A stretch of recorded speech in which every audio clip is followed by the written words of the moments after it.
राजस्थान की राजधानी जयपुर, जहां हर कोई रहना चाहता है, वो गुलाबी नगरी जहां हर कोई अपने सपनों का घर बनाना चाहता है।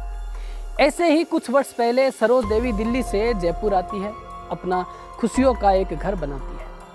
उस खुशियों के घर में वह स्वयं और उसकी बेटी और देवर का एक बेटा अनुज शर्मा रहते हैं। क्योंकि सरोज देवी का कोई बेटा नहीं था, सिर्फ एक बेटी थी। ऐसे में सरोज देवी कैंसर से पीड़ित थी, तो उसका ध्यान रखने के लिए एक नौजवान घर में होना चाहिए था। ऐसे में वो अपने देवर के बेटे को गोद लेकर अपने साथ रखना शुरू कर देती है। सरोज देवी की बेटी मोनिका अजमेर की एक कंपनी में जॉब करती थी। ऐसे में अनुज शर्मा ही सरोज देवी का ख्याल रखता था। सब कुछ ठीक चल रहा था, सब खुश थे और एक आम साधारण जीवन व्यतीत कर रहे थे। ऐसे में अनुज शर्मा अपने आप को संन्यास में ढालने की हिदायत रखता है, तो सरोज देवी मान भी जाती है।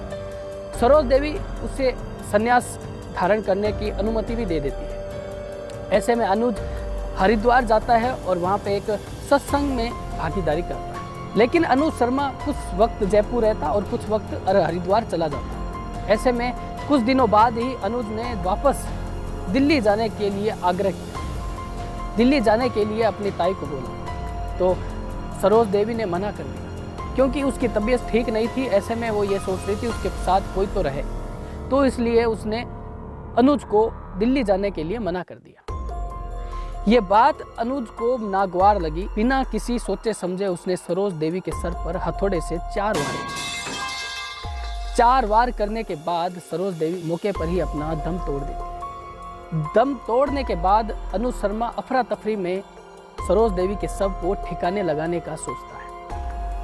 रसोई घर में जाता है, वहां से एक छुरा लेता है और बॉडी को काटने लग जाता है। जब छुरे से असफल होता है तो मार्केट जाता है और एक कटर मशीन लेके आता है। 1500 रुपये में कटर मशीन खरीदता है, वापस घर आता है और बिना किसी सोचे समझे सरोज देवी के 10 टुकड़े कर देता है।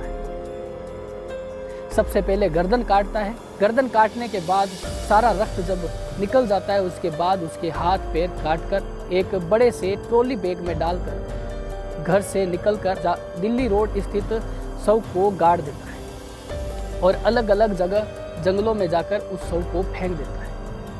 शाम ढलती है और अनुज शर्मा द्वारा संबंधित विद्याधर नगर में एक रिपोर्ट लिखाई जाती है कि उसकी ताई लापता हो गई है। सुबह से शाम तक वह घर नहीं लौटी। ऐसे में सरोज देवी की बेटी जो कि अजमेर रह रही थी, उसे इस घटना के बारे में पता चलता है, तो वो बिना किसी सोचे समझे अपनी मां को ढूंढने के लिए जयपुर आती है।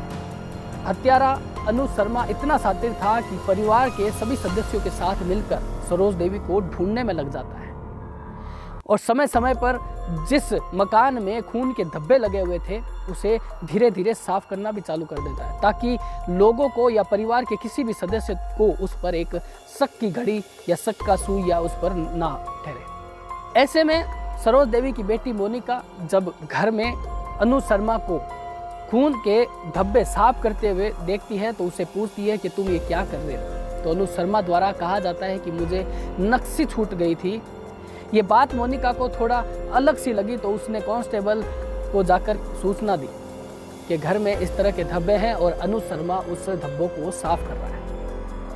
कांस्टेबल द्वारा घर के तमाम सीसीटीवी और आस पड़ोस की सीसीटीवी फुटेज चेक किए जाते हैं।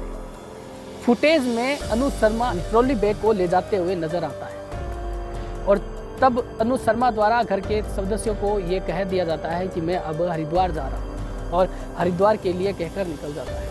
लेकिन पुलिस की तमाम कार्रवाई में ये पूरा साफ हो जाता है कि सरोज देवी लापता नहीं हुई है, उसका मर्डर हुआ। आखिर में जब पुलिस द्वारा अनुज शर्मा को फोन करके ये कहा जाता है कि तुम अभी जयपुर आ जाओ, तो अनुज शर्मा नहीं आता। ऐसे में परिवार के कुछ सदस्य अनुज को लेने हरिद्वार जाते हैं। वहाँ से अनुज शर्मा को लेकर जयपुर आते हैं। जयपुर लाने के बाद पुलिस उसे तुरंत कस्टडी में लेकर डिटेन करके उसको पुलिस स्टेशन ले जाके पूछताछ की जाती। पूछताछ में अनुज शर्मा द्वारा तमाम घटनाक्रम को कबूल कर लिया जाता है और ये कहा जाता है कि दिल्ली जाने के लिए मना करने पर उसने अपनी ताई को मार डाला।